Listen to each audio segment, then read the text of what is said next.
Bendiciones, iglesia. Espero que estéis todos bien. Y quería compartir con vosotros un testimonio de lo que he estado viviendo y mi visión personal de cómo el Señor nos condujo en esa semana de ayuno y oración que hemos tenido en la iglesia. Personalmente fui muy bendecido, fui muy confrontado. Y yo creo que ese es el fruto que esperábamos. Ese es el fruto. Si queremos crecer, tenemos que estar dispuestos a ser confrontados, a ser pues, ajustados por el Señor. Cuando preparábamos esa semana de ayuno, nos salió el texto de Isaías 58, que lo compartí el lunes, y ese texto Isaías llama al pueblo a un ayuno realmente que agrada al Señor, a un arrepentimiento. Entendíamos que era tiempo de ajustar, de ser justos, de intentar no hacer sacrificio de dejar de comer solamente, sino que de andar de manera agradable a Dios. Os animo a que cogéis papel o un boli y apuntéis las citas que voy a compartir, que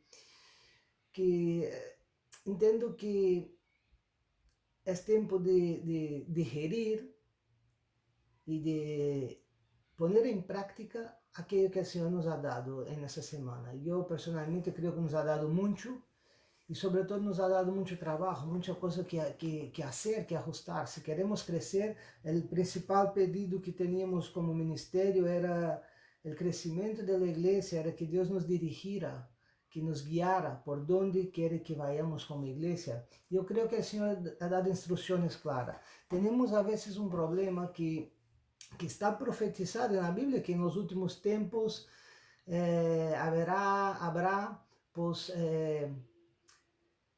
gente que quiere oír mucho, afán de oír.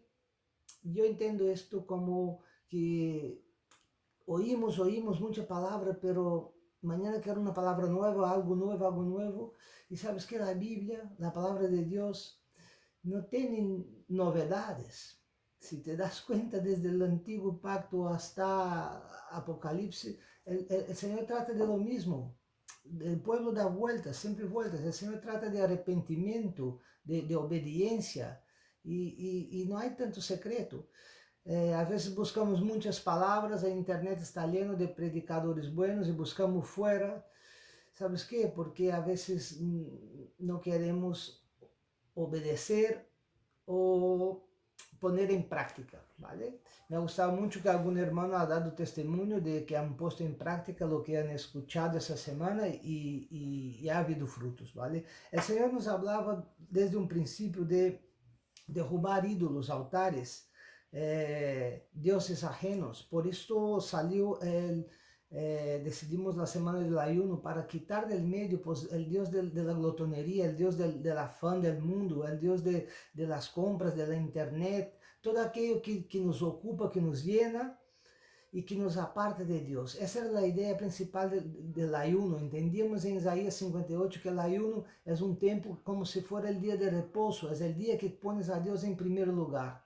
Eso es lo que queríamos y con la ayuda del Señor hemos logrado día por día ir entrando en esa comunión con Dios y santificarnos más y estar más conectados a Dios y menos conectados a las cosas del mundo, del mundo. Y esos son todos los dioses actuales. Dios quería limpiar. Y es muy interesante que el último día del ayuno, Carlos compartió sobre cuando Elías clamaba a Dios diciendo que habían matado todos los profetas y que Dios le decía que no, que aún habían quedado un remanente de 7,000 que no doblaron rodilla ante Baal.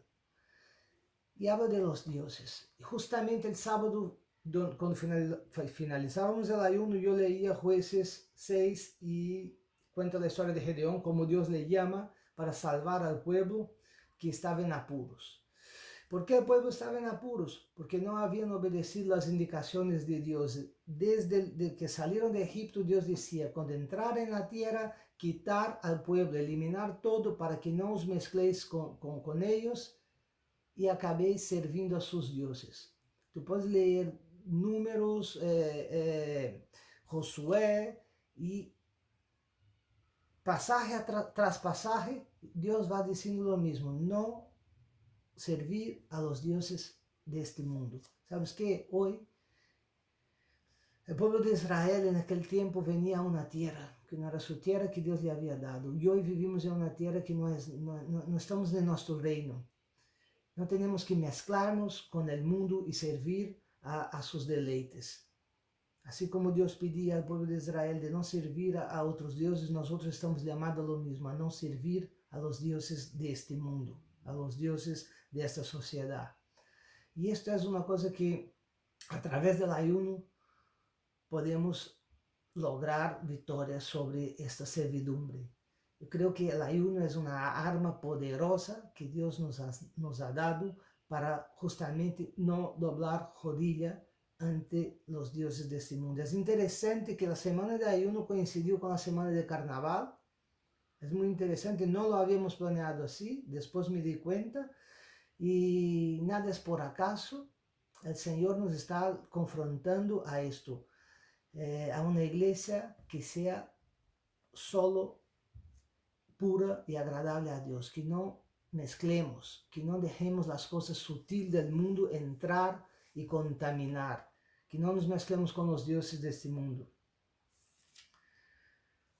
Si leemos, no voy a leer ningún texto, intentaré dar los pasajes y os pido que busquéis y que el Señor os guíe, ¿vale? Gedeón es llamado a destruir los altares, ¿vale? Dios le habla a Gedeón, lo primero que hace es ofrecer sacrificio y escuchar a Dios. Y Dios le pide una cosa muy directa, está en Jueces 6, 25, Dios le dice a Gedeón que derive el altar de Baal que estaba en su casa y la imagen de Acera. Y Gedeón lo obedece. Y es interesante ver que como lo primero que pasa es que se levantó contenda contra Gedeón. En Jueces 6:31 muestra como el pueblo de la ciudad vino a casa de Gedeón a hablar con su padre: oye, tu hijo que hizo, derrubó el altar, sácalo para que... Y le querían pues matar, no sé qué querían hacer con Gedeón. Pero date cuenta que va a levantar contendas. Cuando te dispones a obedecer a Dios, a quitar los dioses ajenos, se levantará contenda. Lo mismo pasó con Elías. Elías, cuando se enfrentó a los profetas de Baal, fue perseguido, le querían matar. De hecho, Elías se escondió. Todos sabemos la historia de Elías. Esto es una tónica que se repite siempre cuando intentas ponerte directo con el Señor, levantarán contiendas. Hemos experimentado durante esa semana, yo personalmente experimenté luchas personales en casa de enfermedad con mi hija, enfermedad con mi esposa y otras tantas luchas, pero eso, ¿sabes qué? Me daba la seguridad de que estábamos en lo correcto, que estábamos molestando a las tinieblas, que estábamos pues alineando. El diablo no estaba contento y atacó. Yo estoy seguro que muchos hermanos pasaron por los mismos ataques. Cuando Gedeón separa sus 300, está la pasaje esa que Gedeón los pone a beber agua y Dios le orienta a separar esos que no doblaron rodilla. Los que estaban atentos, bebían agua, traían el agua a la boca, pero no estaban agachados, estaban atentos y no doblaron rodilla. También se compartió esa semana el texto de Nehemías cuando venían a reconstruir el muro. ¿Qué pasó cuando reconstruyeron el muro? Vino los enemigos a burlarse, a amenazar, a intentar hacer con que el pueblo no restaure el muro, la relación, la intimidad con Dios. Y vinieron amenazas. ¿Y qué hizo Nehemías? Dice Nehemías 4:17 que el pueblo con una mano trabajaba en el muro y con la otra aseguraba espada. Y esto, cuando leía esto el sábado antes de la reunión, el Señor me decía, orar, ayunar y estar atentos. Con una mano construir y a la vez pelear, estar preparados para la pelea.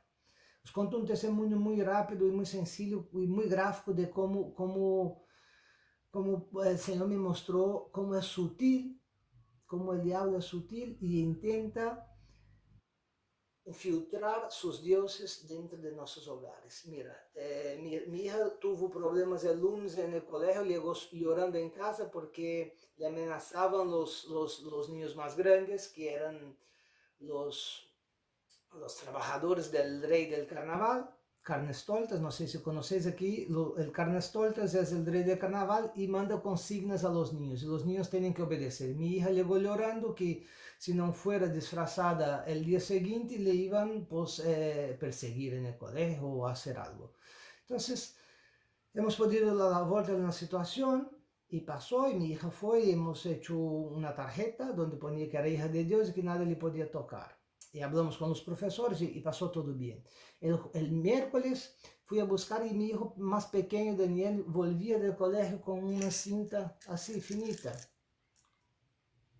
en el cuello, pero sí de color, era moradita. Yo la he visto y pensé, esto le han puesto, por el tema de carnaval, como no va disfrazado, le han puesto la fitita. Pero no le he dicho nada, dejé pasar. Podría haber comentado a los profesores, sí, pero no pasaba nada. Eso fue el miércoles. El viernes me mandan un vídeo del colegio y mi hijo estaba entero disfrazado, de cabeza al pie. Le han puesto un disfraz. Y el Señor me mostró claramente. Eso yo no entiendo ningún problema con eso, no fue decisión nuestra ni nada, pero el Señor con eso me habló. Así está mi iglesia. Cuando ve un hilito, no se planta, no dice nada, deja pasar. Y a cabo de 2, 3 días estás metido hasta aquí, con los dioses, con la contaminación del mundo. El Señor me mostraba cómo de sutil empieza. Y si tú no te plantas desde el principio y no marcas territorio, los dioses de este mundo van a entrar en tu casa. Y este es el llamado que el Señor tiene para la iglesia. Quitar los baales, quitar los dioses. Servir solo a Dios. Este fue el llamado que teníamos en el ayuno. De quitar todo aquello que nos estorba la relación con Dios. Yo voy a dar un ejemplo, 2 ejemplos más de cómo Dios se mueve en el ayuno. La historia de Daniel es poderosa. Un hombre que desde el principio marcó una trayectoria, tomó una decisión. Y su decisión estaba muy relacionada a lo que estamos hablando, de no contaminarse. Ya veremos cómo este ayuno de Daniel le ha fortalecido, le ha dado la capacidad de ser un hombre íntegro delante de Dios, fiel a Dios, no temeroso de ninguna amenaza. Vemos que Daniel, cuando empieza su exilio, pide no contaminarse, no comer de la comida del rey. Eso está en Daniel 1:8, dice, Daniel propuso en su corazón no contaminarse con la porción de la comida del rey, ni con su vino. Pidió, por tanto, al jefe de los eunucos que no le obligase a contaminarse. De entrada, Daniel ya entra en un ayuno.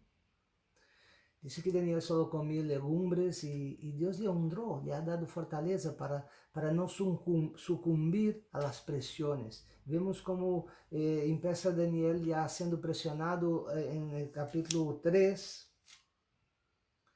En el capítulo 2, Daniel ya es bendecido, ya empieza a tener revelaciones, revela el sueño de Nabucodonosor, le explica, y Dios le empieza a honrar, y Nabucodonosor también le empieza a honrar y da crecimiento. Y llega un momento que hacen la estatua de oro, y Daniel con sus amigos se recusan a doblarse ante otro Dios, que no sea su Dios verdadero. Y sabes qué, todos conocen la historia, le tiran al horno de fuego y Dios le salva. Dios le salva. ¿Qué pasa? Daniel es más honrado y Dios también. Me voy a leer una porción para que veas el resultado de no contaminarse. ¿Y cómo no contaminó? Pues ayunando. Daniel ayunaba, con lo cual ha tenido fuerza para no doblarse ante otros dioses. Dice entonces Daniel 3:28, cuando el rey Nabucodonosor se da cuenta que Daniel no se había quemado, dice, entonces Nabucodonosor dijo, bendito sea el Dios de ellos, de Sadrach, de Mesach, de Abednego, que envió su ángel y libró a sus siervos que confiaron en él y que no cumplieron el edicto del rey y entregaron sus cuerpos antes que servir y adorar a otro Dios. Por lo tanto, decreto que todo pueblo, nación, lengua que dijere blasfemia contra el Dios de Sadrach, Mesach y Abednego sea descuartizado y su casa convertida en muladar, por cuanto no hay Dios que pueda librar como este. ¿Te das cuenta cómo Dios es honrado en medio de los que no son pueblo de Dios? A través de nuestra obediencia, a través de, de plantarnos firme. Y sigue la historia de Daniel, luego viene, Daniel crece, le ha puesto como un sátrapa, un gobernador, y tende una trampa contra Daniel, hacen el rey firmar el edicto y Daniel es condenado al pozo de los leones. Otra vez Dios le libra. ¿Qué quiero que veamos aquí? Nada más eso, que si puede no contaminarse. Y el ayuno, la oración, es la herramienta que Dios nos ha dado. Entiendo que el Señor nos llama a vivir esa vida santa a través del ayuno y la oración. Yo animo que lo hagáis por vuestra cuenta, así como hemos hecho como congregación, que sigáis esforzándose en esto, porque no es algo que se hace una semana y se acabó. No me gustaría que se perdiera, sino que nos pusiéramos como hábito en nuestra vida. El Señor nos llama a volver a las sendas antiguas. Es una pasaje que nos dio el grupo de hombres el año pasado. Yo entiendo fielmente que el ayuno es la senda antigua que el Señor quiere que volvamos. Estamos en los finales de los tiempos y me da mucha pena de pensar de que muchos hermanos, la iglesia pueda no conseguir mantenerse fiel a causa de los deleites del mundo. El ayuno es nuestra arma contra el deleite. Sigamos esforzándonos en él. Gracias mis hermanos, que Dios os bendiga y espero que tengamos más semanas así y que cada uno por su parte lo haga de forma individual también. Un abrazo.